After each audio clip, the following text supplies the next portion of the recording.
Good evening, everyone. Today we are going to discuss a very interesting topic on diabetic kidney disease, the modern management of diabetic kidney disease apart from the RAAS inhibitors. So today we've got a very good panel of three very good speakers, all from Delhi. We have with us Dr. Lalit Prushnani, who is a professor and HOD of the prestigious RML hospital.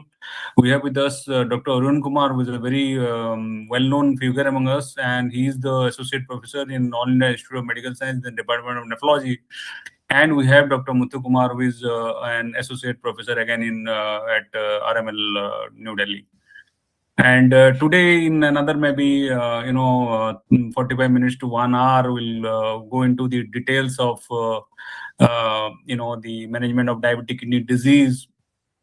And this is all courtesy Doc Plexus, and that is also, we are also live through our YouTube channel of GAPIO, so that people can view us together. So coming to the topic of today's discussion, that is diabetic kidney disease and the current modern management of diabetic kidney disease beyond the RAAS blockers. As we all know, as far as the management of chronic kidney disease is concerned, as far as the management of diabetic chronic kidney disease is concerned, the first and foremost comes the renal angiotensin receptor blockers, both the AC inhibitors and the blockers. So they are the first ones. We had, and that they have been there for last maybe around 3 decades when the initial HOPE trials came up, and that became the backbone of the management of not only diabetic chronic kidney disease, also the chronic kidney disease in itself.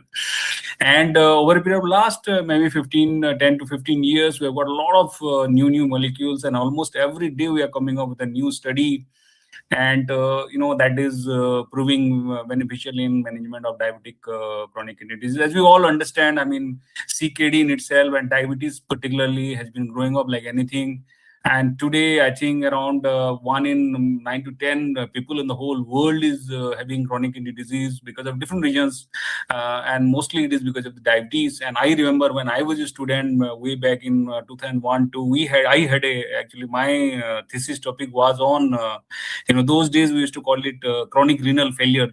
And later on, the term chronic kidney disease came up. In those days, we had done a study in the year 2000, 2001 on the various causes of chronic renal failure, those days CKD today. And we found that chronic glomerulonephritis and hypertensive nephropathy used to be the number 1, 2 causes those days, and diabetes used to be second, number 2, number 3 causes as far as chronic kidney disease was concerned. But CKD, diabetes has replaced other causes of chronic kidney disease over a period of last maybe 10 to 15, 20 years. And we have got a lot of management apart from the RAAS blockers. RAAS, I remember maybe HOPE trial came in the year maybe 2000 or maybe in late 90s. And that was a very landmark trial, and that became the backbone of the management of chronic kidney disease, not only diabetic chronic kidney disease, any other chronic kidney disease. And subsequently in different, by the late, 2010s and maybe early this decade, we had a lot of trials on newer molecules, like, for example, SGLT2 inhibitors, be it the Credence trial, and later on the DAPA-CKD and EMPA kidney trial, or maybe GLP-1 RA. Initially, we came up with the leader trial, the sustain trial, and the latest, the flow trial, and the newer molecules like in the form of mineralocortical receptors antagonist, and the altogether new molecule aldosterone synthase inhibitors. So we've got now armamentarium of a lot of molecules coming up, as far as the management of DKD is concerned. Like the heart failure management, we have 4 pillars of management of chronic kidney disease. One, definitely the RAAS inhibitors, that is a big pillar. And apart from that, we have SGLT2 inhibitors, we have GLP-1 RA, and plus the GLP-1 RA, plus we have the GIP, and the newer molecules like in the form of MRAs and the aldosterone synthase inhibitors. So another maybe 45 minutes we'll be listening to very eminent speakers who will be delivering delving into all these molecules. And last 4-5 minutes, if we can get some time, so I'll request all our expert speakers to kind of restrict their speak speech to 10 to 15 minutes, so that we can have some good 5-10 minutes because I know there'll be a lot of questions on different molecules. And now I hand over the proceedings to Professor Dr. Lalit Prasnani sir, and he will be kind of introducing the other speakers. And let me first introduce him, though he's a very he is very, very close to me. I mean, we were together when I was doing my postgrad. I mean, my specialty in nephrology. He was the postgrad in medicine. He's a very, very intelligent man I've ever come across in my whole life. And Professor Lalit Prasnani, he has around 20 years of experience, and he is now, as I told you, professor and head of department of the Department of Nephrology, IMS, and RML Hospital, New Delhi. He has, a lot of publications in various journals, be it national and international, and he has a lot of interest in chronic kidney disease, glomerular disease, and acute kidney injury. And he has been actively involved in clinical practice teaching, research, and academic nephrology. So, with these limited words, I hand over the proceedings to Professor Lalit Prasnani sir, and he will be, kind of introducing Dr. Arun and the other topics as we go forward. Dr. Lalit, if you can. Yes, sir. Thank you, Dr. Jayant, for the introduction. As already discussed by you, initially, I would like to welcome all the attendees for this webinar. And since he already showed the importance of the diabetic kidney disease management, and since it is a very pertinent question, do we have other drugs which provide benefit beyond the RAAS blockade? And the importance lies in the topic that there are still, whatever the therapy we use, still there is a significant residual cardiorenal risk. Besides even though the RAAS blockers have been the foundational therapy, still we need other drugs for the cardiorenal protection of patients, of diabetic patients. And since this session would like to highlight the importance, we are moving from a single drug strategy to a 4-pillar framework for a comprehensive cardiorenal protection and to reduce the mortality in these patients. So without further delay, I would invite Dr. Arun Kumar for his topic, which is GLP-1 receptor agonist beyond glycemic control. Dr. Arun Kumar is an associate professor in the Department of Nephrology at AIIMS, New Delhi. He has a keen academic and clinical interest in lupus nephritis, kidney transplantation, transplant infectious diseases, and evidence-based medicine. He was the recipient of the prestigious ISN ANO Induka Ippowala Advanced Scholar Award in 2019. He has served as an assistant editor, Indian Journal of Organ Transplantation, and junior editor, Journal of Nephrology. He was an editorial fellow in the Nephrology Dialysis Transplantation from 2024 to 2025, and he's an editorial fellow with Transplantation 2026 to 2027. He served as national representative India ERA Young Nephrologist Platform from 2023 to 2026. He's a member of ISN South Asia Regional Board and ISN Youth Nephrologist Committee. It is a pleasure to welcome Arun Kumar, a distinguished young nephrologist with strong clinical, academic, and research contributions. And I think his presentation would give you further insight into the management of these patients. Arun, the platform is yours. Thank you, sir. Thanks for the very kind introduction. And thank you, Dr. Jayant Kumar Hota, sir, and GAPIO for this opportunity to present on some very important topic which has evolved very well in the last decade. So I think this is probably the best time to be in nephrology per se. The last decade has been good for both glomerular diseases, chronic kidney disease, as well as diabetic kidney disease. And today I will be speaking about GLP receptor agonists. What is their role beyond glycemic control, and how they are going to change the cardiometabolic treatment landscape. So overall, in this talk, I'll be saying something about the unmet burden of CKD. Why do we need newer therapies? How do GLPs work, and what are the evidence we have in their support, and some practical points, and what is the future holding on to us with regard to GLPs.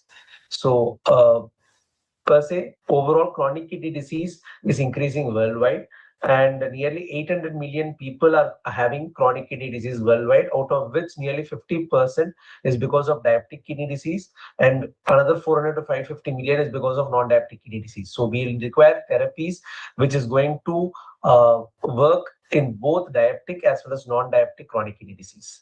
The reason why we are always speaking about CKD is that over the last decade, the burden of CKD has risen considerably. The pooled CKD prevalence has increased from 11 to 16% in studies across India. That means that nearly 1 in 9 persons in people in India are having chronic kidney disease, and this is both in rural as well as urban areas across both the genders, and nearly 1/3 of this is attributed to diabetes and hypertension.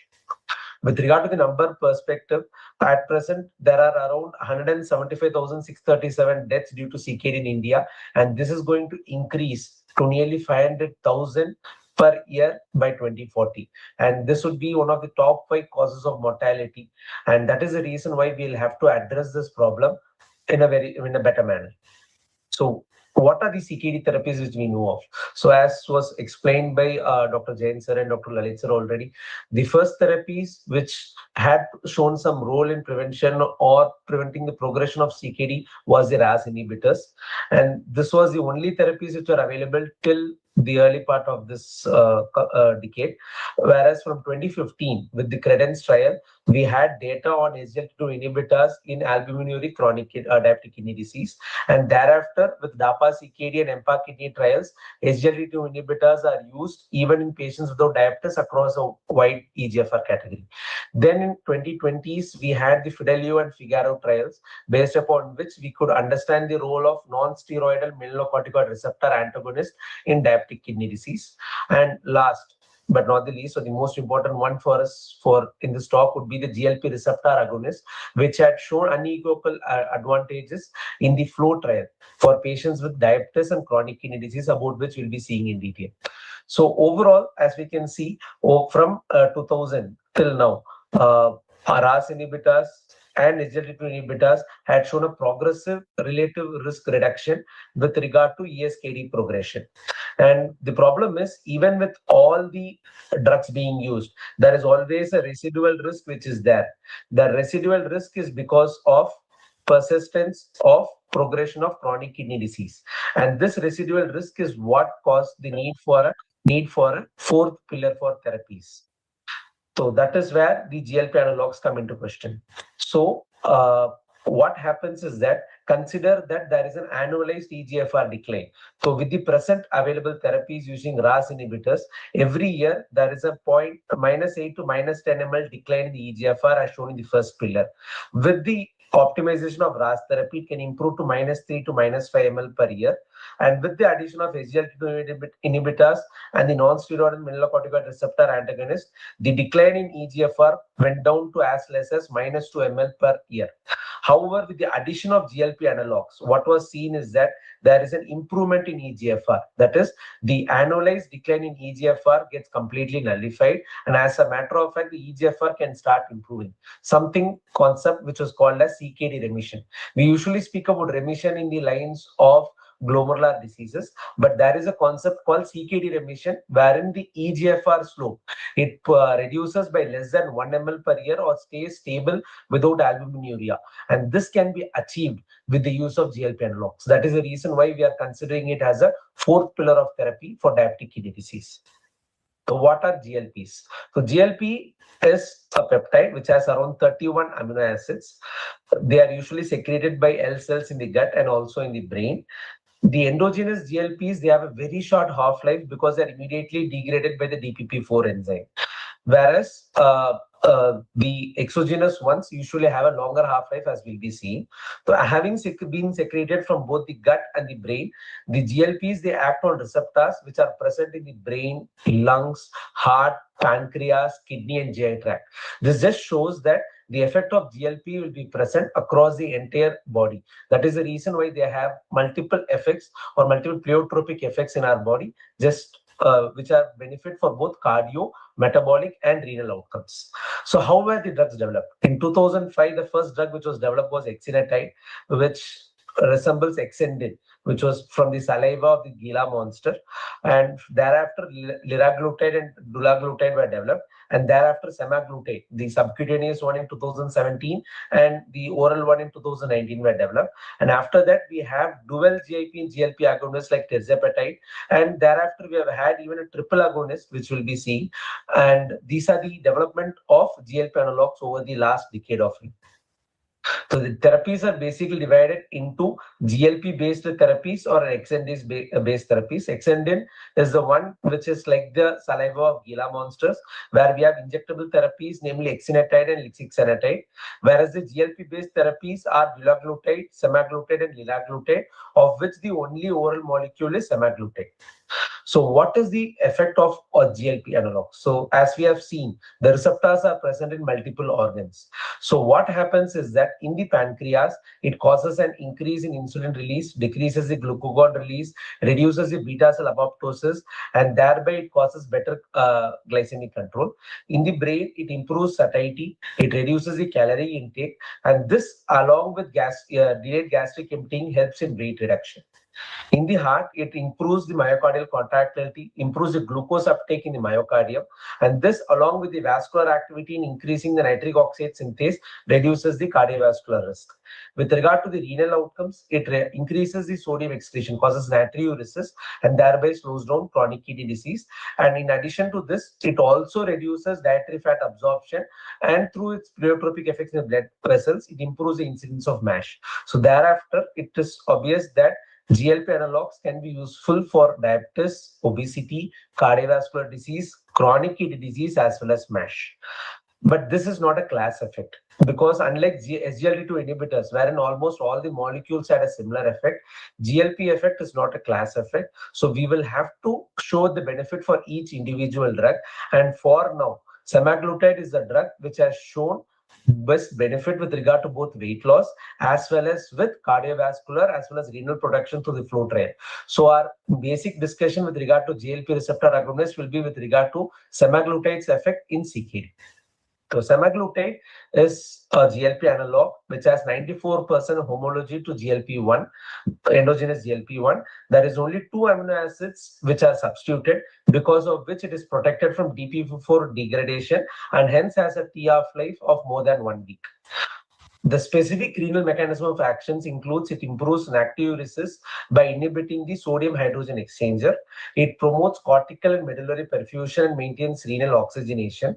It also dampens the RAGE, the receptor for advanced glycation end products, thereby specifically acting on diabetic kidney disease, and thereby has an anti-inflammatory and an antifibrotic signaling. And all these effects have been proven in the remodel trial, where it was seen that semaglutide use reduced intrarenal as well as perirenal adipose tissue, reduced the renal vascular resistance, and also reduced the fibrosis. This was being presented in ASN Kidney Week in November last year. So now that we know that GLP analogs, how do they work, what do the guidelines say, and how are they useful? So this is just to show you the exact pathway of the clinical trial development. It just shows that there have been more than 50 to 60 trials which have happened with all the molecules, the maximum being with semaglutide, where we have sustained 1 to 9 and pioneer 1 to 10 trials, and a specific number of trials have been for about the cardiovascular outcomes. So initially the trials had shown benefit with regard to glycemic control, then it moved on to cardiovascular benefit, and thereafter to renal benefit. So in the cardiovascular benefit, LEADER, SUSTAIN, REWIND, HARMONY, and SURPASS, almost all trials have shown that there is a significant cardiovascular mortality. The MACE benefit is proven for all 5 injectable agents. Lixisenatide and exenatide, these are the only 2 agents which had some neutral effects, but apart from that, all the other drugs had a completely beneficial effect with regard to cardiovascular events. And what was seen in this studies is that in addition to the cardiovascular benefits, the secondary renal outcomes were renal benefits. And it was seen that nearly 1/4 of the patients had baseline EGFR less than 60 ml. Up to 48% had some albuminuria, and across all the spectrum of diseases, there was a renal benefit for all these drugs in all these trials. So with regard to the renal benefits, nephroprotective agents, all the drugs tend to have either a protective benefit or a neutral benefit. That is the reason why a primary renal benefit for these drugs were thought of. And if you can, one thing to notice is that almost all the trials, it included patients in the red orange spectrum of the CGA map. That means that patients who are at risk for chronic disease progressions, these were the patients who are included in the trials. So we are having high risk patients included in these trials. So with regard to positive data for semaglutide, the oral semaglutide in the Pioneer and the Soul study had shown both a weight reduction and a MACE reduction. Injectable semaglutide had shown benefit with the SUSTAIN trials and the FLOW trials, whereas for weight loss, STEP, SELECT and ESSENCE trial had shown benefit for both weight loss as well as for MASH outcomes. The most important trial with the renal outcome was the FLOW trial, which included patients with chronic kidney disease and type 2 diabetics. Patients are already on RAAS inhibitors and SGLT2 inhibitors, and nearly 3,533 patients are included in this trial and randomized on a 1:1 basis to semaglutide 1 milligram versus placebo, and they were followed up for nearly 5 years. The primary outcome was a 50% reduction in EGFR, kidney failure, or death from kidney failure or cardiovascular death, whereas the key secondary outcomes were the EGFR annual rate of change, MACE, and death from any cause. And again, in this trial, nearly 68% were high risk. That means that they had either macroalbuminuria, that is albuminuria of more than 300 milligrams per gram, or had renal dysfunction, EGFR of less than 60. So this shows that the population included were at higher risk for developing progressive chronic kidney disease. Similarly, with regard to albuminuria, almost 95% had some degree of albuminuria, with 49% having macroalbuminuria, and nearly 68% of the patients were CKD stage 3, 3A or 3B. And it was seen that across all the primary outcomes, be it the first major kidney event, kidney-specific composite event, EGFR slope, cardiovascular event, or death, there was a significant benefit with regard to the use of semaglutide as compared to the placebo arm. There was a 24% relative risk reduction for the first major kidney event. The annual rate of change in EGFR was lesser by 1.16 ml in the semaglutide arm. The MACE reduced by 18%, and the all-cause mortality reduced by 20% using 1 milligram. This shows that semaglutide has a very good effect or a very positive effect on chronic kidney disease progression. The next question is, what if we use a higher dose? So the higher dose has not been approved per se in a kidney-specific trial, but in the SELECT trial, where obese patients were being used, given 2.4 mg, it was seen that patients who received semaglutide had a better kidney composite outcome. So probably a higher dose may be even more beneficial, but this has to be studied in future trials. What about oral? Whatever we are speaking is about injectable. What about oral? So we had the SOUL trial, in which there were 9,650 participants, but the primary outcome was MACE, major cardiovascular event was the primary outcome. Here also the secondary outcomes was a 5-point composite or a 4-point composite of renal outcomes, and it was seen that the semaglutide arm, the patients with renal semaglutide arm had a reduced occurrence of the 5-point kidney composite outcome. That shows that the oral semaglutide is also as effective as injectable with regard to renal outcomes. The problem was, this was not a kidney-specific trial. The patients already had preserved EGFR and albuminuria was not known. So that is a problem with the oral trial which has been done for renal outcomes till now. Next would be, what is the mechanism because of which this acts? It is not only because of weight loss, because if at all it was weight loss, it would have been very significant, and only in the SUSTAIN 6 trial there was a 4.4% reduction in the weight reduction. Apart from that, the weight reduction between the arms were not very much significant, and hence the benefit or nephroprotective effects of GLP-1 receptor agonist is beyond metabolic control. It is an inherent effect. And to confirm this, the remodel trial was done, which is a mechanistic trial to understand the mechanism of action, in which patients were randomized to semaglutide and placebo for 52 weeks, and patients were subjected to biomarker analysis, MRI, kidney biopsies, and transcriptomic analysis and morphological analysis, where it was shown that patients who received semaglutide had reduced fat within and around the kidneys, had better glomerular hemodynamics, better reduced cortical fibrosis, and reduced metabolic stress. And this shows that the effect of semaglutide is direct on the kidneys also. So having proven that semaglutide has a direct effect, what are the practical usage? So ideally, when we start semaglutide, we should start injectable at 0.25 mg. Monthly, we should escalate it to 0.5 and up to 1 mg for renal outcomes. If at all the patient is being tried for obesity or for MASH, it can be increased up to 2.4. So when an oral is used, we start at 3 mg. After a month, we increase to 7 mg. And after a month, we increase to 14 mg. Injectable also we increase monthly. If at all for obesity, we can go up to 2.4 mgs. So with regard to conversion between oral and injectable, injectable of 0.5 milligram weekly is equivalent to an oral of 7 to 14 milligrams. And once we are giving injectable, we'll have to stop it for a week before oral is started. Whereas if the patient is receiving oral, it can be directly shifted onto an injectable preparation. The most common side effects which we've seen in clinical practice is nausea, vomiting, diarrhea, constipation, abdominal pain. They are all usually transient, dose dependent. That is, whenever we are increasing the dose, patient tends to have these adverse events. So whenever we are increasing, we need to advise the patient, take some time to explain to the patient that they may have these symptoms. And if at all patient has intractable symptoms, then we go to a previous smaller dose. Usually symptomatic management using antiemetics, prokinetics, probiotics, and stool softeners are usually sufficient. Though the number is very high, the incidence is high as even 40% can have nausea. The serious side effects like pancreatitis, gallbladder issues, or kidney injury is very less with these drugs. By just modifying the eating habits, food composition, and the lifestyle, most of these side effects can be managed in these patients. One important problem is that what has been shown in studies is that the patients tend to lose their muscle mass.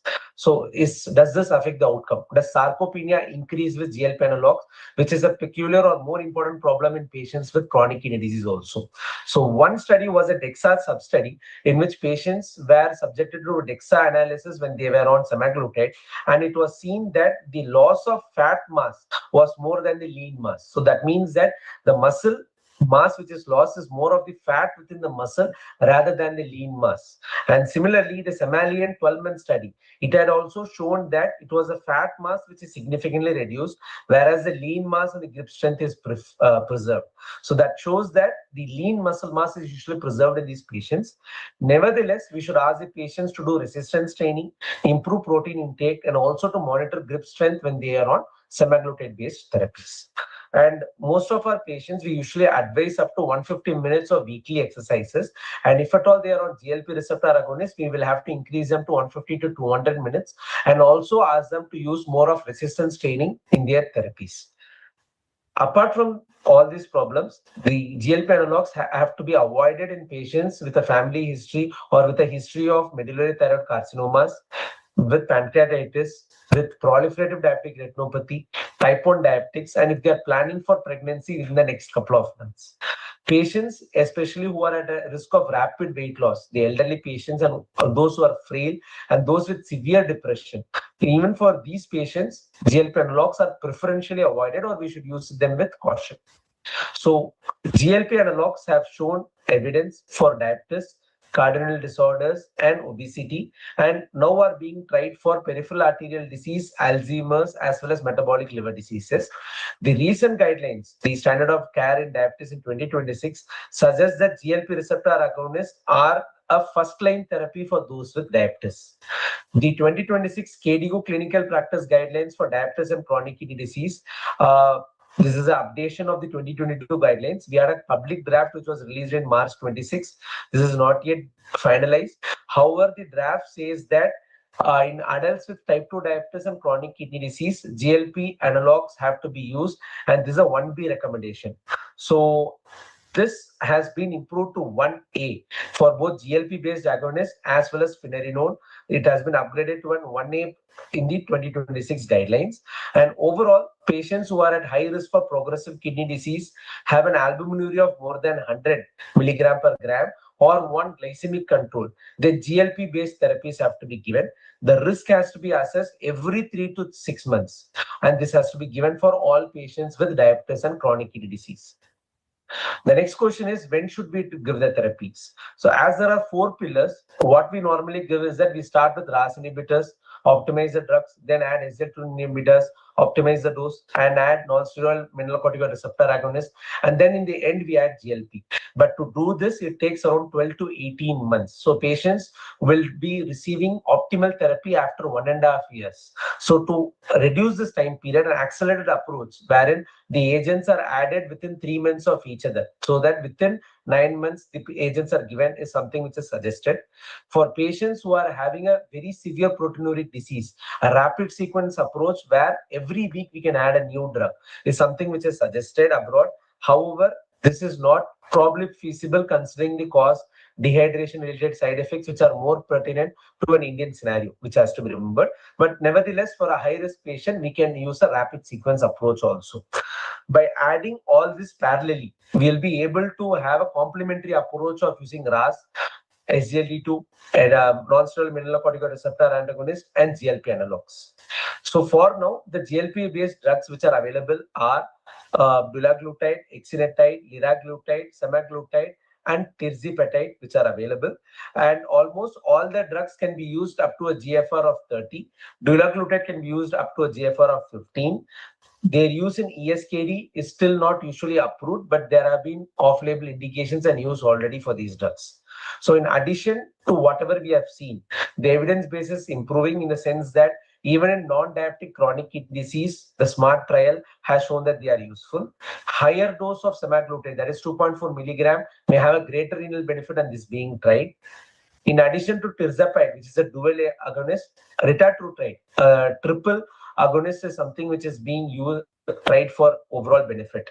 And in the future, we may have a phenotype-based therapy. That is, a patient who has obesity is preferred for a GLP-based therapy, whereas those with risk of who are having risk of cardiovascular events preferred for MRA-based therapies. So phenotype-based algorithm is something which can come up in the future. With regard to use in end-stage renal disease, there is a GUARD trial which is being done in Canada, where GLP-1 analogs are being used in end-stage kidney disease to see about the cardiovascular outcomes. So this may improve the evidence base for GLP use. So at present in our clinic, we can use GLP analogs if a patient is having a diabetic CKD and is also having obesity, is having uncontrolled or having a HbA1c which is above target, patient is having a higher cardiovascular risk, has a persistent albuminuria even after using the 3 pillars.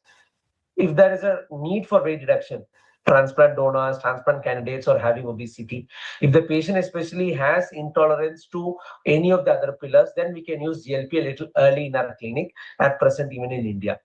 So to summarize, GLP receptor agonists have evolved from being just an anti-diabetic and a weight loss drug to being a part of guideline-directed medical therapy for patients with both cardiovascular as well as renal disease.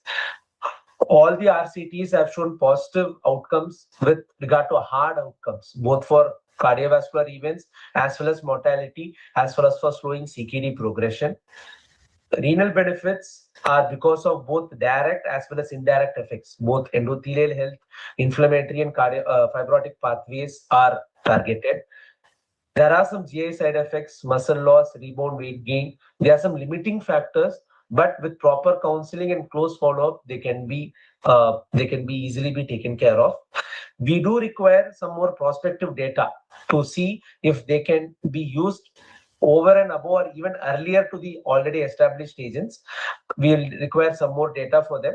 But for now, they are a very good addition to the present GDMT therapies and probably the most needed fourth pillar at present. Thank you. Thank you, Dr. Arun, for an excellent presentation. We can take the questions at the end, and all the attendees can post their questions in the chat box. So once we are done with presentations, we can go directly to questions. Yes. Now the second talk, I think Dr. Lalit will deliberate on the SGLT2 inhibitors and the cardiorenal protection. Without wasting much time, Dr. Lalit, please, you can start your talk. Okay, sir. So my topic is SGLT2 inhibitors, new foundation for cardiorenal protection. And as already highlighted by Dr. Arun, the need for the drugs, because it is not only renal progression, it is also cardiovascular mortality, which is the main cause of mortality in these patients. So, to look at the impact of this disease, the CKD impacts almost 1 in 9 people globally, and almost 850 million people are suffering from CKD at now. There are almost 2.6 million people who are receiving renal replacement therapy, and there are almost 1.2 million deaths annually. The number of people receiving renal replacement therapy is going to surge to almost 5 million by 2030 because of the aging, as well as the increasing prevalence of diabetes and hypertension. And many developed nations almost spend 2 to 3% of their annual healthcare budget on ESKD treatment alone.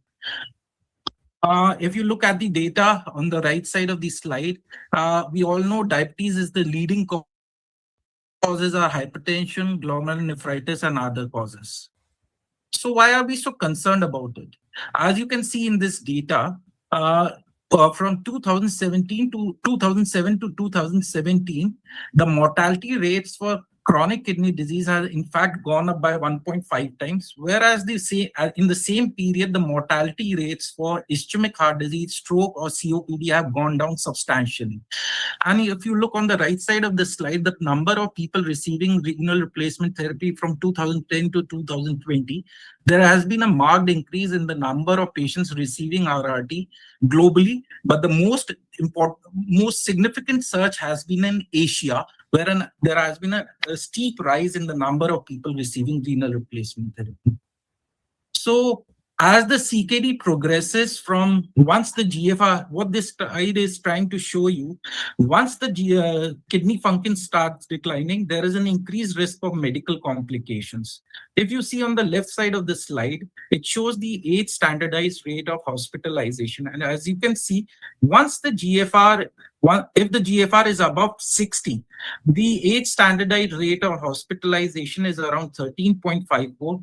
Whereas once the GFR goes below 15, it almost rises to 144. Similarly, in the middle part of the slide, it shows the age standardized rate of cardiovascular events. And you can see if the GFR is more than 60, the rate of CV events is around 2. But as the GFR goes below 15, the event rate rises to around almost 36. And on the same side, the death from any cause, if the GFR is more than 60, it is only 0.76. But once the GFR goes below 15, the event rate goes up to 14.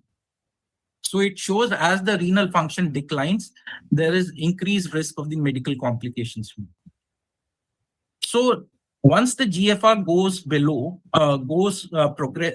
declines from early stages to stage CKD 5D, it is not only the atherosclerotic CVD events which rise, it is mostly the non-atherosclerotic CVD events which rise, like LVH, arrhythmia, sudden cardiac death, arterial calcification, valvular calcification, hemorrhagic stroke, or others. And you can see on the right side of this slide, once the renal function declines from early stages to stage 4 and 5, almost 40% people have heart failure. This again slide shows the increased risk of mortality. And as you can see on the left side of the slide, once the GFR goes below 75, there is an increased risk of all-cause mortality. And the trajectory is almost same for diabetic as well as non-diabetics. And if you see, as the GFR declines, the CV and the non-CV mortality both increase. And the leading cause of death in CKD patients is mostly CV disease and some non-cardiovascular diseases like cancer or infection. So most of the trials which have occurred in CKD population usually involve type 2 diabetes. The 5 major trials which have all been diabetic population, like the Altitude trial, the Fidelio DKD trial, the Roadmap trial, or the canagliflozin trial, or the TREE trial. All the patients were diabetic. So non-diabetic people have been usually excluded from the trials for CKD population. So this slide is trying to show you that before 2013, when the SGLT2 inhibitors were approved, we had only two therapies for retarding the progression of CKD. One was ACE inhibitors and other was ARBs. All other trials were negative trials like ACE-ARB combo or direct renin inhibitors or glycosaminoglycans or anti-inflammatory like bardoxolone. So this is a famous trial, a landmark paper published in 2007, which showed the effect of rosiglitazone on the undocumented risk of myocardial infarction and death in CKD, in diabetic population. So what this paper showed was that there was almost 43% increased risk of MI in these patients, and borderline significant, though there was an increase of around 63% in other mortality from other cardiovascular causes. So the FDA banned this drug, and they published a guidance for sponsors for new therapies saying that there should be that reduction in HbA1c is accepted by FDA for approval for new diabetic medications. The sponsors need to prove that the medication doesn't result in an unacceptable increase in cardiovascular disease, and the focus should be on ischemic events, which is cardiovascular mortality, myocardial infarction, and stroke, and did not focus on heart failure. The cardiovascular studies can occur post-marketing approval, and the unexpected result was that SGLT2 inhibitors had a benefit rather than no harm, and these medications also had renal benefit. So every drug which comes in the market for diabetes needs to undergo a cardiovascular outcome trial. This is a timeline for FDA approval of various SGLT2 inhibitors for various indications. The first SGLT2 inhibitor approved in 2013 was canagliflozin, and it was approved only for treatment of diabetes. Subsequently, dapagliflozin and empagliflozin and ertugliflozin got approved for management of diabetes. But similarly, in 2016, from the EMPA-REG outcome trial, empagliflozin was the first SGLT2 which was approved for reduction of CV death in type 2 diabetes patients with established heart disease. Then canagliflozin got approved to reduce major adverse cardiovascular events in type 2 diabetes patients with heart disease. And then in subsequent trials for heart failure, first drug approved was dapagliflozin, which was approved for reduced ejection fraction. And now recently in 2021 and 22, empagliflozin got approved, as well as dapagliflozin got approved for the heart failure with ejection fraction. And empagliflozin from the latest EMPA kidney study, management of CKD irrespective of the diabetic status. So how does SGLT2 inhibitors work? First, they block the glucose and sodium absorption in the proximal tubules. So it results in increased sodium delivery to the macula densa. And from there, the tubuloglomerular feedback leads to decreased intraglomerular pressure and decreased proteinuria. So the tubuloglomerular feedback restoration with SGLT results from the inhibited proximal glucose reabsorption, the blocked sodium reabsorption in the proximal tubule, which results in increased distal delivery of sodium, and the TGF restoration, which results in decreased albumin excretion, which results in reduced pro-inflammatory pathway, as well as improved cardiac function and increased hematocrit concentration, which results in increased O2 delivery to the kidneys and improvement in the renal hypoxia. So these are the three major cardiovascular outcome trials before they were approved for other indications. So first one was the EMPA-REG, the CANVAS, and the DECLARE-TIMI 58. The EMPA-REG trial involved around 7,000 patients, and they had the population had established CVD. Almost 99% of population had cardiovascular disease. Only 26% of patients had GFR less than 60, and only 11% of patients had UACR more than 300 milligram. As compared to the CANVAS, which had only 65% of population with established CVD and 21% population with less than 60, whereas the DECLARE-TIMI had the most lowest risk population in terms of cardiovascular disease, as well as in terms of eGFR or UACR. So what they showed was that the EMPA-REG showed there was almost 14% relative risk reduction in MACE. CANVAS showed a similar relative risk reduction in MACE, and DECLARE-TIMI showed a 7% reduction in MACE. Whereas compared to CHF, there was almost 45% relative risk reduction in EMPA-REG, almost similar in canvas, and around almost 27% reduction in declared TIMI. And the CV mortality was showed a relative risk reduction of almost 38%, though canvas only showed a 13% relative risk reduction, and declared TIMI only showed around 2% relative reduction because of the population it recruited, which was a low-risk population. And the all-cause mortality, which was almost reduced by 32% and 13% in canvas and 7% in TIMI. So what this data showed that the drug worked in patients who were at higher, who already had established cardiovascular disease. So it was a beneficial drug for the cardiovascular mortality. Then the MRAs outcome trial showed what this slide is trying to show you, all the 4 composite outcomes. The primary outcome showed there was a 14% relative risk reduction, and the death from cardiovascular causes almost reduced by around 38%, and death from any cause was reduced by around a relative risk of around 32%, as well as hospitalization for heart failure, which was reduced by almost relative risk reduction of almost 35%. But what is important to note that both this Kaplan, the event, the 2 lines, which are the 2 event lines, almost get separated as early as 3 to 6 months, and the benefit was consistent across all the 48 months, and the benefit was improving over all the 48 months period. So then came the heart failure trials, and the SGLT2 studies, all the 6 major studies showed benefit in reduction in heart failure hospitalization. And as you can see on the left-hand side, it shows the number of events, and you can clearly see, as we already discussed, that the declared TIMI trial had the lowest risk population. So the number of events were less. Hence, it was not significant as such.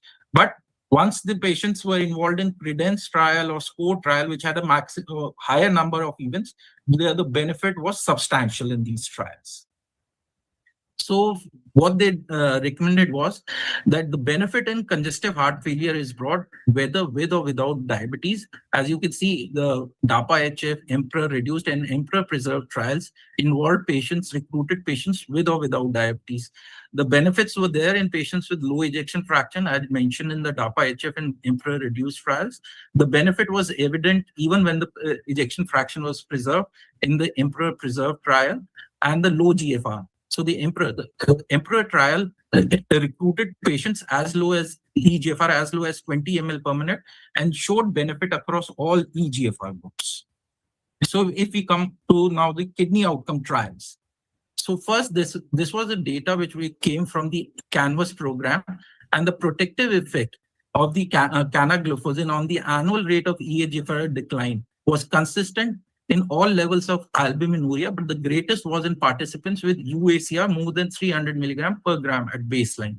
What you can see in this slide is patients who had UACR less than 30 had the placebo resulted in a decline of almost 0.47 ml per minute per annum, whereas the patients who received canagliflozin showed a improvement in eGFR, and they had a gain of 0.6 ml per minute per year, and the cumulative gain was around 1 ml per annum. Whereas patients with 30 to 300 UACR, there was some dip, but it was only 0.15 with canagliflozin as compared to 1.14 with the placebo group. And patients who had UACR or who were macroalbuminic, the greatest benefit was seen in these patients. As you can see, with patients with UACR less than 30, the benefit was around 1 ml per minute, but it almost tripled in patients who had a UACR of more than 300 milligrams. So this became the basis for other trials. So before Credence came, they again went through this data of EMPEROR, CANVAS, and DECLARE, which were the CVOT trials. And what they showed was that the mean GFR in EMPEROR was around 74, CANVAS 77, and DECLARE TIMI 85. And the percentage of patients, we have already shown that with GFR less than 60 was around 26% in EMPEROR, 21% in CANVAS, and only 7% in DECLARE TIMI. And the ACR more than 300 was 11% in EMPEROR, only 8% in CANVAS, and only 7% in DECLARE TIMI. Though there was decreased progression of to or decrease progression of kidney disease, RRT, or renal death. And as you can see in EMPA-REG, there was almost 46% relative risk reduction in these composite outcomes. The canvas, there was almost 40% relative risk reduction in the composite outcome. And in the declare TIMI, there was almost 46% relative risk reduction as compared to. And the ESRD, there in EMPA-REG, almost 27 events were there of total, and there was almost 55% reduction in ESKD events. There is no reported data from Canvas, and there is almost 59% relative risk reduction in the ESKD event. So they had, but all the trials were meant for cardiovascular outcomes. They were not meant for renal outcomes, and they chose different definitions of progression, as EMPA-REG chose doubling of serum creatinine, whereas Canvas chose sustained 40% reduction in eGFR, and declared also chose sustained 40% reduction to less than 60 ml per minute. So the first major trial which showed a significant renal outcome benefit was CREDENCE study. It involved patients who were more than 30 years of age with the HbA1c of 6.5 to 12, eGFR of 30 to less than 90. As we have already shown, the CVOT trials had only fewer patients or negligible patients with eGFR less than 60, in fact. So this trial went up to 30 GFR, and the UACR more than, so it chose only macroalbuminuric patients, and they were on stable dose of ACE or ARBs at maximum labeled dose or maximally tolerated dose, and they were randomized to either canagliflozin 100 milligram or placebo. And the medication was continued until initiation of dialysis, transplantation, diabetic ketoacidosis, pregnancy, or receipt of an disallowed therapy. So what this Kaplan-Meier survival curves from the CREDENCE study are showing, in the terms of primary composite outcomes or renal specific composite outcomes or end-stage kidney disease or dialysis kidney transplant, you can see there was benefit. There was almost 30% relative risk reduction in the primary composite outcome. Renal specific outcome, there was almost 34% relative risk reduction. And in the end-stage kidney, there was almost 32% relative risk reduction. And dialysis kidney transplant or renal death, there was almost 28% relative risk reduction. What is important to note again, you can see from these curves that the two event lines start separating as early as by 12 months, and the effect is consistent at 42 months. And what they showed was that even after the HbA1c difference was only 0.25% between the placebo group and the canagliflozin group, which showed that this benefit was independent of the glycemic control. So again, the effects of canagliflozin on UACR and eGFR decline. And you can see in the urea albumin creatinine ratio, both the placebo group and the canagliflozin group had a mean UACR of around 900 milligram. And you could see the dip in protein albuminuria as early as 6 months by in the canagliflozin group, and the effect was consistent even at 42 months. And similarly, in the eGFR slope, there is an initial dip in the eGFR, as we all know, because of the hemodynamic effect of these drugs. And by 18 months, you can see the groups crossed, and there was sustained slower eGFR decline in the canagliflozin group as compared to the placebo group, which continued to show sustained decline in eGFR. Then came the DAPA-CKD trial, as we all know, and it went further below in terms of eGFR, and it recruited patients from eGFR 25 to 75 ml per minute, and almost 70% of patients were type 2 diabetic and 30% were non-diabetic, which is important. And they again choose a lower UACR of around 200. So they chose the UACR from A2 as well as A3. So it was from 200 to 5,000 milligram per gram of creatinine. And what you can show, there was significant benefits in terms of primary composite endpoints, composite kidney outcomes, composite cardiovascular outcomes, and death from any cause. So this trial showed that the risk of is lower with dapagliflozin as compared. So there is a class effect. As we all seen in canagliflozin, there was a class effect with dapagliflozin also. What is important from this slide is to understand that not only diabetic CKD, there were almost 16% of patients who were non-diabetic, who had other causes of chronic kidney disease, like IgA nephropathy, FSGS, membranous, minimal change. And the effect was consistent in all the etiologies of CKD. Then came the empagliflozin trial that investigators tried to go lower with the eGFR, and this time they chose an eGFR of 20 and above. And proteinuria was not required if the person had an eGFR of 20 to 45. So they involved recruited patients who were either normoalbuminuric also. So what they showed was that in terms of progressive CKD or CV death, there was a 28% relative risk reduction with the empagliflozin. And in hospitalization for congestive heart failure or CV death, there was almost 16% relative risk reduction in these patients. And what they commented was that among a wide range of patients with CKD who were at risk of progression, empagliflozin therapy led to a lower risk of progression of CKD or death from cardiovascular causes than placebo. So this is a forest plot from the EMPA trial subgroup analysis. And what they showed was that patients who were either diabetic or non-diabetic both had the benefit, though diabetic patients had much more relative risk reduction as compared to non-diabetic patients. And the benefits were consistent across all the eGFR categories. And patients who had who were macroalbuminuric had the greatest benefit, though patients with normoalbuminuria didn't show significant benefit. This is again a subgroup analysis from the same trial. And what this is trying to show is the similar benefits across whether kidney progression or death from cardiovascular causes was consistent across all the subgroups. Then they did a meta-analysis, and what they showed was that the greater absolute benefit was with lower GFR. As you can see, this is a pooled data from a meta-analysis, including EMPA-REG, Canvas, Credence, and Declared trials.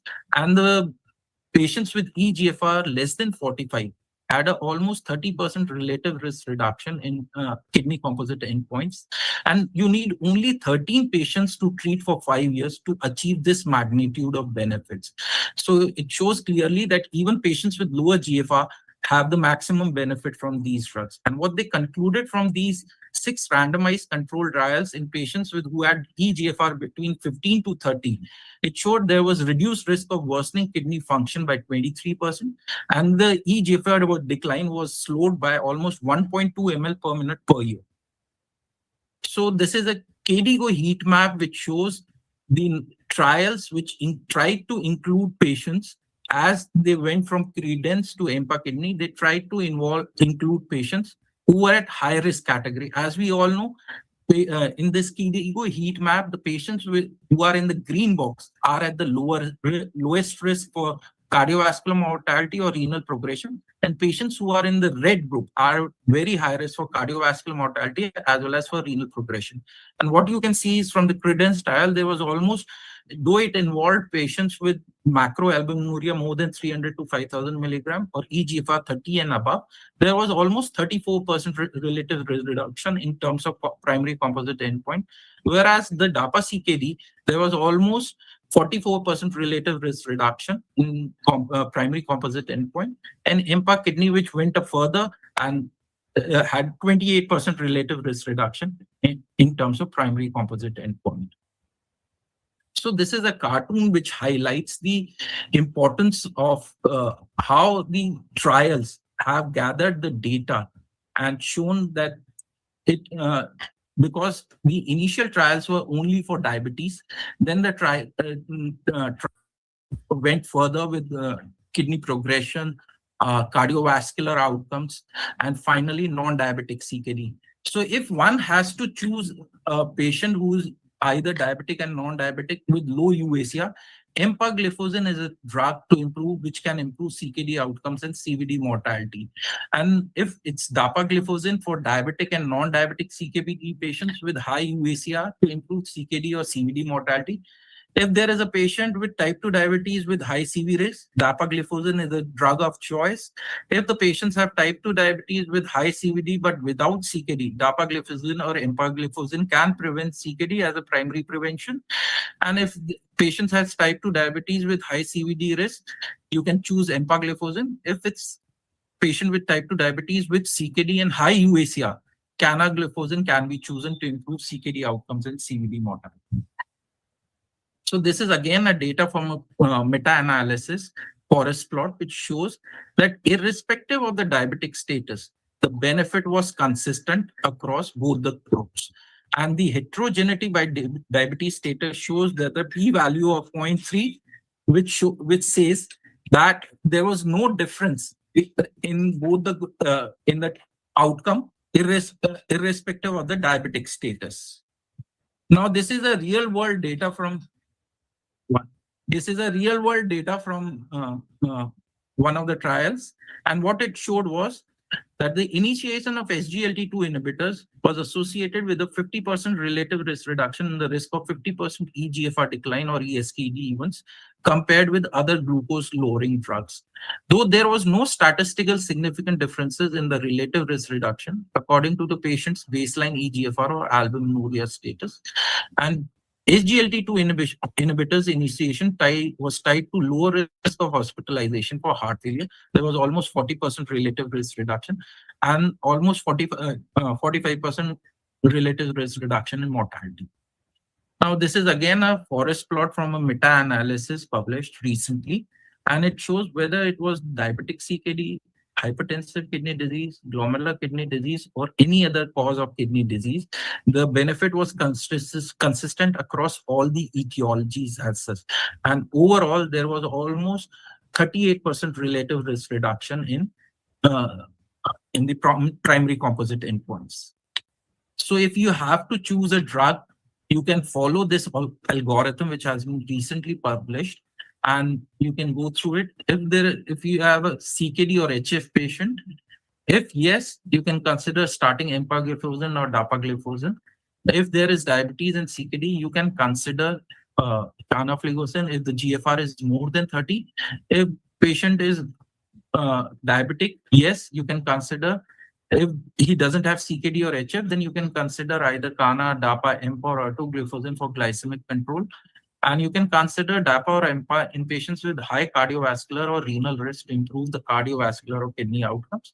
And on the left side of the slide, you can see it shows you the eGFR values where you can initiate for drug initiation. Like canagliflozin needs to be initiated once GFR is 30 or above. DAPA can be initiated once it is above 25, and EMPA can be initiated once eGFR is 20 or above. And only two drugs, DAPA and canagliflozin, have evidence that they can be continued till the initiation of dialysis. So these are some of these guidelines from the societies. The KDIGO guideline 2022 says in type 2 diabetes and CKD, SGLT2 inhibitors should be initiated if eGFR is more than 20. Continue until dialysis or transplant, plus metformin as first-line therapy only if GFR is above 30. ADA 2023 says in type 2 diabetes and CKD, heart failure, established CVD or CVD risk factor, decision to use SGLT should be independent of metformin use. American Heart Association, Cardiology Society, SGLT2 inhibitors are the cornerstone of goal-directed medical therapy for symptomatic chronic heart failure with reduced ejection fraction, regardless of type 2 diabetes. Also recommended for heart failure with mildly reduced ejection fraction or preserved ejection fraction. And SGLT2 and EC says SGLT2 are recommended in people with type 2 diabetes and atherosclerotic cardiovascular disease or high atherosclerotic cardiovascular disease. So final summary, while they were initially approved as a diabetic medications, they decrease cardiovascular outcomes, especially CHF and progression of kidney disease. As a nephrologist, I do not consider these diabetic medications. I consider them medications to slow progression to dialysis, and they should be the standard of care in patients with CKD and proteinuria. They can be started if eGFR is more than 20, and they should be continued till dialysis. Thank you. Yeah, thank you so much, Professor Dr. Lalit Krishnan. You kindly introduce Dr. Muthu, and I'll request Dr. Muthu to we are already some 10 minutes past 8. Kindly restrict your talk to around 10 to 15 minutes so that we can take 1 or 2 questions because we are running really late. Dr. Lalit, if you can kindly introduce Dr. Muthu. Yes, sir. Dr. Muthu is a very dear person to me. He's faculty in my own department at RML Hospital. He's a professor of nephrology there at RML Hospital. He completed his DM in nephrology from AIIMS, New Delhi, following his MD medicine from GSVM Medical College, Kanpur. His key areas of interest include interventional nephrology, CKD epidemiology, and prevention and progression of chronic kidney disease. He's actively involved in ICMR-funded research, including studies on elderly CKD population and nutritional interventions in CKD. He has extensive experience in clinical research and multi-centric clinical trials, including studies in AKI and chronic kidney disease. His research work spans dialysis, vascular access, CKD nutrition, AKI, renal transplantation, and cardiovascular complications of CKD. He has contributed to numerous peer-reviewed publications and international conference presentations, reflecting his strong academic and research profile. He is also an associate fellow of National Academy of Medical Sciences and recipient of the La Renon Research Grant and North Zone ISN Research Grant. It's over to you, Muthu. Yeah, thank you, sir. Thank you for the nice introduction, and thank you, GAPIO, Global Association of Physicians of Indian Origin, for inviting me to talk on this very important topic. And I personally thank Dr. Jayant Hota for having me on this CMB. So the topic here itself, almost Dr. Arun and Dr. Lalit has completed their presentation about the various pillars of chronic kidney disease management and the diabetes. So what we are going to see is the third pillar particularly. The first pillar, as you know, since the last 4 or 5 decades, it is RAAS inhibitors, and which has reduced the CKD progression by around 18%. And the further is the second pillar, which is SGLT2 inhibitor, which Dr. Lalit sir has presented extensively about all the studies which has shown benefit. And the third will be the unaddressed pathways. So my presentation will be having certain 2 parts. I will be slightly rushing through it due to lack of time. And I just want to take the presentation with a case. As and we see in our clinic every day, and we have a diabetes patient who was on 12 years, almost 7.5, which is slightly considered not under perfectly controlled, and we have a blood pressure of 138/84, and the patient has been having the GFR, right? GFR is 48, and the patient has been stable for 2 years, and he has been taking already the first pillar, which is the telmisartan RAAS inhibitor, and the second pillar, there are SGLT2 inhibitors. So what happens really, right? What we do in these patients, the next step. So do you want to continue the same prescription for 3 months and call the patient for 3 months for adequate control, addressing the lifestyle modifications, or we will repeat the creatinine and the eGFR after 3 months, and the urine ACR, or something renal ultrasound because the GFR is less. So many of you might be thinking, correct, the UACR, urinary ACR, in this patient was 640. So what do you mean that the eGFR alone and the term stable we call every day, that is not actually stable. And what is something going on inside the kidney is the marker which was guiding us that the patient deserves much more better control. And the urine examination with the urine ACR told the different story. It is actually a frequently undermeasured test or investigation which needs to be done in almost all the patients, and the risk has to be addressed based on urine ACR. So in this presentation, we'll be going through the mineralocorticoid and receptor antagonist, and also the mineralocorticoid synthesis, that is aldosterone synthesis inhibitors also. Now it can change the practice. As I was mentioning, the RAAS blockade can decrease the CKD kidney risk by 18%, and by adding SGLT2 inhibitor to the therapy, it can decrease the risk by around 40 to 50%. But what is actually remains is the further 53% of the extra risk. And actually all this therapy, both the RAAS therapy and the SGLT, addressing mainly the hemodynamic and the metabolic factor, And the primary driver of kidney disease, the chronic disease, kidney disease, which is inflammation and fibrosis, predominantly due to aldosterone, is actually has given the window for managing those diseases. As we know, this is image cartoon showing the mineralocorticoid receptor, which has been activated by the ligand aldosterone. Cortisol also can activate with equal affinity, and the oxidative stress and the non-ligand factors like hyperglycemia and a small GTPase enzyme, Rho family, belongs to Rho family RAC1. All these things can activate mineralocorticoid receptor. These receptors are abundantly present in the kidney, heart, and the vessels. In the kidney particularly, we know the fact that aldosterone predominantly acting on the distal convoluted tubule, wherein it is mainly involved with the physiology of sodium potassium transport, actually, and thereby there is increased reabsorption of sodium and excretion of potassium, thereby increasing blood pressure with aldosterone.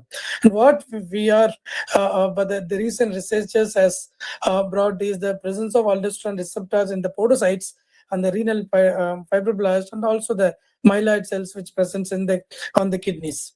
So the mineralocorticoid overactivation, basically based on all these factors, can have a downstream effect on the inflammation, activating the macrophages and the nuclear factor of kappa beta, and the fibrosis by activating TGF beta and the collagen, affecting particularly scarring, leading to progression of kidney disease. This is where these drugs are going to work, and we have the non-steroidal MRA for this, and it actually blocks the receptor. So the one approved FDA approved drug, which is finerenone, and the other drug which is approved in Japan and it's also available through an pharma in India, and exacerenone, and it actually blocks the action of this hormone on the receptor, and they are non-steroidal, which we will see. And again, it comes the synthesis, like inhibition of the aldosterone enzyme, that is synthase enzyme particularly. So it is just stop making the hormone. So the drugs which are in the pipeline, which we might have in few years, is baxdrostat, vicadrostat, and lorundrostat, and which actually lowers the aldosterone. It is very selective. It does not affect the production of cortisol. Although the enzyme difference, there's a 93% homology of the enzymes which makes the aldosterone and the cortisol. So this is a cartoon showing the steroidal and non-steroidal MRA. Steroidal is spironolactone, eplerenone.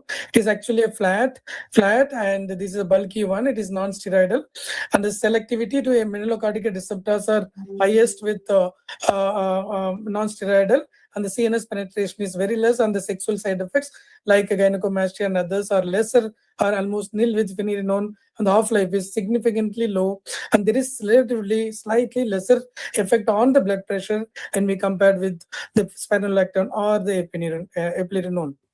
So why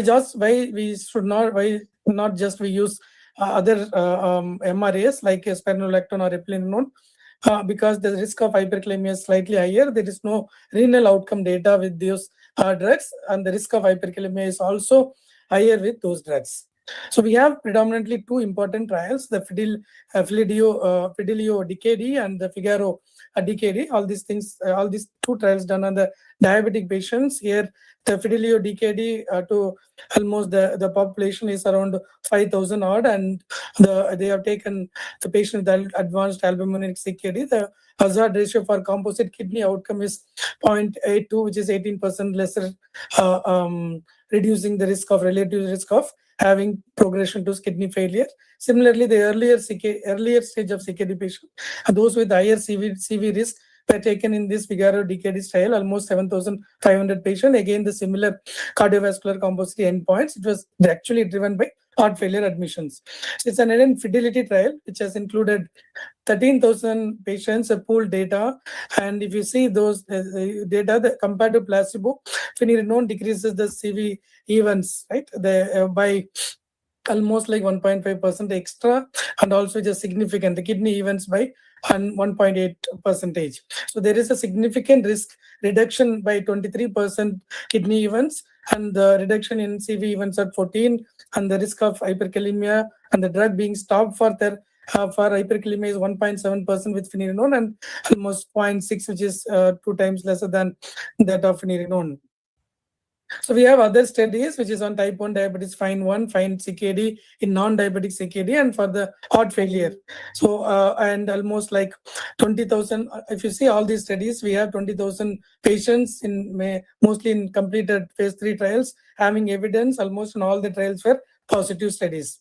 So when we have a combination of this therapy, which was already discussed in confidence trial, whether if we give monotherapy with empagliflozin or finerenone monotherapy and combining directly with both together, it is not sequential. It is both altogether. The urinary USAR reduction 6 months is almost 52%.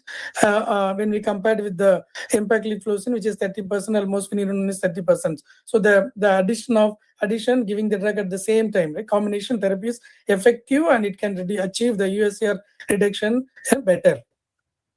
The hyperkalemia incidence is actually lower than the finerenone alone. That makes us that the advantage of adding empagliflozin or other SGLT2 inhibitors, which will decrease the incidence of hyperkalemia in these patients. So as per KDIGO, the proposed guideline 2026, and it was the recommendation, the class of recommendation 1A and ADI it is A, and all were for eGFR of more than 25. So before when we make a prescription for finerenone or MRAs, and these are the patients who will benefit from this drug. Diabetes with CKD, eGFR more than 25, USCR more than 30 per milligram per gram, and the potassium it is less than 5.0. Or sometimes the study is 4.8. So we have these are the therapy which acts on the inflammatory pathway, unlike other drugs which are acting particularly on hemodynamic and metabolic pathway. So this is how that dose has been titrated. When the GFR is more than 60, and we can directly start with 20 milligram of finerenone, and we can stay with and we can continue taking this drug. When the GFR is less, we can start with the lower dose and increase when the potassium is in the acceptable range. And usually in the less than 25, we don't start. But if you started with the GFR of 20 more than 25, we can continue taking these drugs. The most important understanding of like in the prescription is the initial dip on the GFR by almost by 30%, which can happen with finerenone alone, and that normalizes within 12 months, which was already discussed. It is predominantly hemodynamic, not associated with any injury markers. So regarding potassium, if the potassium is less than 4.8, we can continue and we can up titrate to 20 milligram. And if the potassium remains in the slightly higher, 4.9 to 5.5, we can continue the same dose and we can recheck. And if it is more than 5.5, we need to hold it and we can restart at a lesser dose when the potassium comes down with therapies. And so these are the slight contraindications. These are the inhibitors of cytochrome 3A enzyme, 4-3A enzyme, and the like clarithromycin, itraconazole, renal. So we should be very, very careful when to prescribe, because these drugs can increase the concentration of finerenone. It has not been tested when the amount of drug increases in multiple folds. And one of the important drug interaction would be while giving rifampicin, when we treat the patient for antitubercular therapy, the action of finerenone may not be effective because the drug will metabolize finerenone. So the common errors before usually happens before prescribing and following with MRA is the baseline potassium is not documented, and we need to, and it is usually used instead of in a RAAS inhibitor, although it is we need to optimize this RAAS inhibitor before using finerenone, and it should not be combined with other MRAs, and it is abruptly stopped after a single potassium of 5.2. So now coming to the same patients, we can add finerenone because he was having an USCR of 640, which is associated with increased cardiac and renal risk. So I can start finerenone. We monitor potassium at 4 weeks, and we can uptitrate finerenone to 20 milligram, reassessing the proteinuria. So then comes with the therapy which has been in pipeline, aldosterone synthase inhibitor. So the aldosterone synthase inhibitor, the same patient, the next patient like Mrs. R, 62 years. So, and we have already given the optimal dose of 80 milligram of ARBs, telmisartan, empagliflozin, and we can increase this. Phenylenedione 20 milligram, already was an amlodipine and chlorthalidone, and the urinary ACR supposedly came down from 900 to 420, and the EGFR slowly coming down. That could be an initial fall. The potassium of 5, and there was even with the help of 4 agents, the blood pressure was 156/92, which is a concern. So what can we do for these patients? Every pillar is on place, whatever we have, and we can use SGLT, GLP-1 analog if the patient fits into that protocol. So the blood pressure is not controlled. Here we have the drug for it. So this is the aldosterone synthase inhibitor. It actually, the ligand like aldosterone, it is not only inhibited, actually it is prevented from forming. So it overcomes the aldosterone breakthrough when we treat this patient with RAAS inhibitors, and actually this mainly lowers the blood pressure. So the most important problem in the first generation aldosterone synthase inhibitor is the enzymes, both these enzymes. This enzyme is particularly involved in the synthesis of cortisol. This is involved in the synthesis of aldosterone, and this is 93% homologous. So whatever drug we discover, it has to have a high selectivity for this enzyme so that the cortisol is not suppressed. So we have, as of now, we have few drugs: baxdrostat, vicadrostat, and lorundrostat. Baxdrostat decreases the systolic BP by 10 milligram. Here it is approved for hypertension. What we have in the phase 3 trial is the reduction of urine ACR by 40% in vicadrostat, and lorundrostat. It is a positive trial for hypertension. So this trials does not have an kidney outcome data. These are the trials being the results of these trials are being awaited. EC kidney, it has the combination of empagliflozin plus aldosterone synthase inhibitor, and Baxduo, the combination of baxdrostat with dapagliflozins. These are the trial which is addressing the CKD progression and the cardiovascular mortality. So in these trials, from day one, these patients were on SGLT2 inhibitors. So it's it is the difference between as this has been already discussed. So what the 5 things which we need to take back is the residual risk of 50% is there. The persistent albuminuria needs more action than just following up with the EGFR. So it has been guideline recommended to involve in the prescription that non-steroidal MRA, particularly phenylenedione, which is FDA approved. So all these patients deserves better care, and also in the non-diabetic CKD too. And it is better to start it alongside the SGLT2 inhibitor. Synthase inhibitor or the next chapter, we don't have a result as of now. So the trials will address those questions. So thank you so much for giving the opportunity. So back to Dr. Jayant. Thank you. Thank you, Dr. Muthu, for the excellent presentations.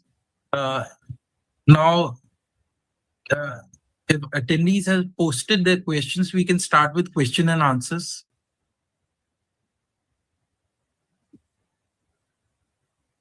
So the first question is for Dr. Arun.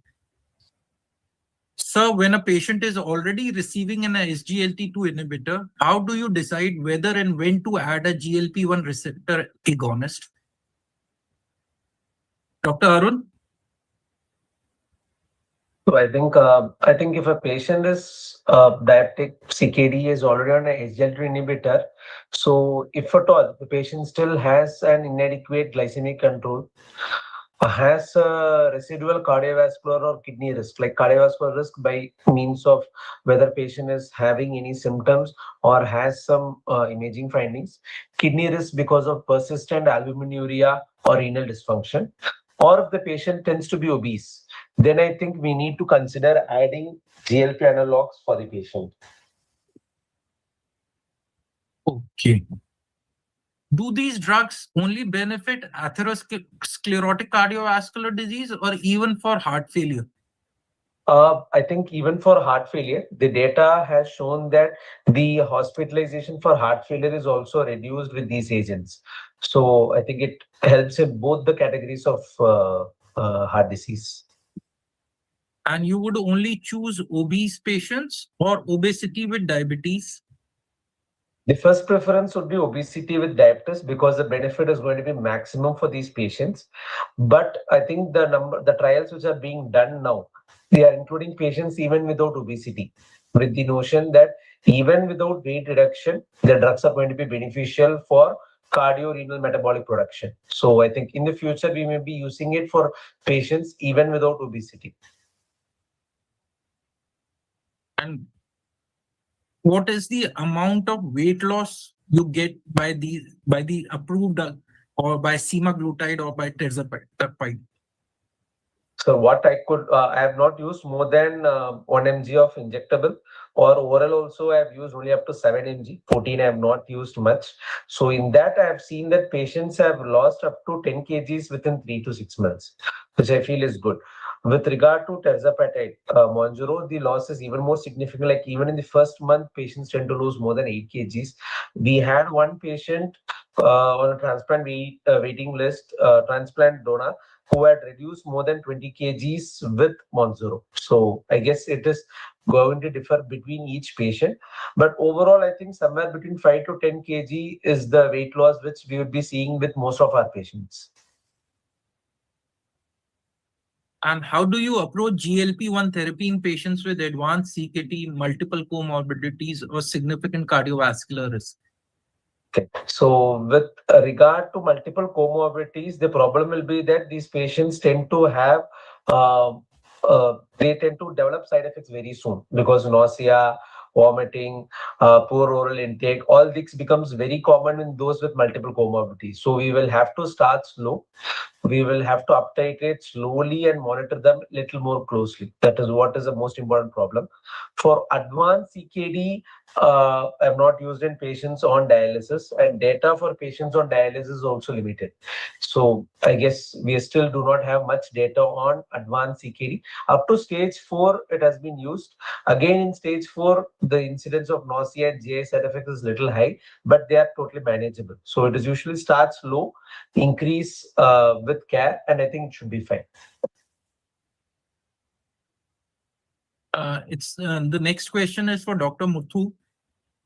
Once Finerenone is started, how do you monitor kidney function and potassium levels, and how do you manage hyperkalemia if it develops?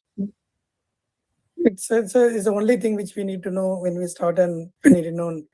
And if you start Finerenone, as I mentioned, if the GFR is more than 60, the potassium is in the acceptable range, which is as per the studies less than 4.8, we can start directly with 20 milligram. And after 1 month, or that is 4 weeks, we may repeat the potassium and the creatinine and the GFR, thereby GFR. And there is a small expected decrease in the GFR, which may have to be informed. And the potassium has to be repeated. If the potassium is again within the range, which is less than 4.8, we may increase the dose by 10 more milligram, like 20 milligram, upgrading to 20 milligram. And if there is a change of dose, it is better to repeat the potassium and creatinine after 4 weeks of changing the dose. Then when the patient develops hyperkalemia, for example, suppose if the potassium is between 4.8 to 5.5, we can still continue taking the drugs with further following up the patient. And if the potassium is more than 5.5, it is temporarily we may withhold therapy with Finerenone, and we have to see why it is the reason for this hyperkalemia. Maybe sometimes the NSAIDs, other antibiotics like cotrimoxazole, other therapy can increase, and we need to see what the dietary indiscretion use potassium is there or not. So the lifestyle modification, dietary adjustments. Then if the potassium is in the higher range, we need to follow other potassium specific therapies like lowering therapies. Now the question particularly is, can we use this Finerenone along with the resins what is available for reducing the potassium in the market, like sodium zirconium. But to comment on this, we don't have exactly an evidence to continue both the Finerenone and the sodium zirconium resins. So we don't have any data on those things. It is very, I can't suggest anything. So on the treatment of hyperkalemia, again, we treat in the general measures having the lifestyle modifications, including the dietary, has been addressed. And then when the potassium comes down, we can start with a lower dose of 10 milligram, then again watch for rising potassium again. Thank you, Dr. Muthu. The next question is for me only. What practical strategies do you use to manage adverse effects such as genital infections, volume depletion, or risk of ketoacidosis while maintaining patients on therapy? I think there is some risk of genital infections, but it is not significant as such, shown on all the trials. But for reduction of genital infections, what you need is first good glycemic control. Again, you need to have a good hygiene. Then only once these things are done and still the patient is having some genital infections, then one might be forced to withdraw these drugs. For volume depletions, I think volume depletion is not an issue.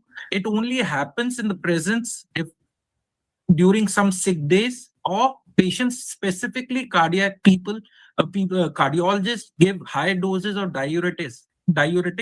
So one can reduce the dose of these diuretics the patients are on, so that because again they cause volume depletion, and SGLT2 inhibitors are also a type of diuretic, cause some diuresis. So that's why. So either you can withdraw these drugs and can avoid these drugs during sick days, and then again reinitiate them, maintain adequate hydration along with these drugs. And the risk of ketoacidosis is minimal as shown in the data. It only happens in patients who are on insulin therapy and who have poorly controlled or had some recent changes in the insulin therapy, where there is a minimal risk of ketoacidosis to occur in these patients, which is euglycemic. Otherwise, I think there is very minimal risk of ketoacidosis with these drugs. I don't think there are any other questions in the chat box.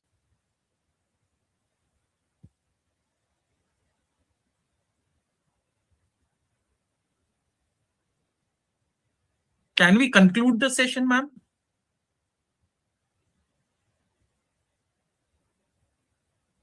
Hello, good evening, Yes. everyone. This is Ritu Khanna from GAPIO. I extend my heartfelt thank you to everybody, the esteemed panel, for such informative session. I would request you, sir, to please conclude the session. Thank you. Thank you, ma'am. And at the end, I would like to thank GAPIO. I would like to thank Dr. Jayant and Dr. Arun and Muthu Kumar for their excellent presentations. And I would also like to thank the DocPlexus team and the technical team behind this event, and all the attendees And I hope these presentations will help you incorporate these drugs into your clinical practice. Thank you for the invitation, ma'am. And I think I hope to see you in future. Sure, sir. Thank you. Thank you, everyone. And Thank have a great weekend. Thank you. Good night. Good night. Thank you. Thank you, Arun. Thank you, Muthu. Bye, sir. Thank you, sir.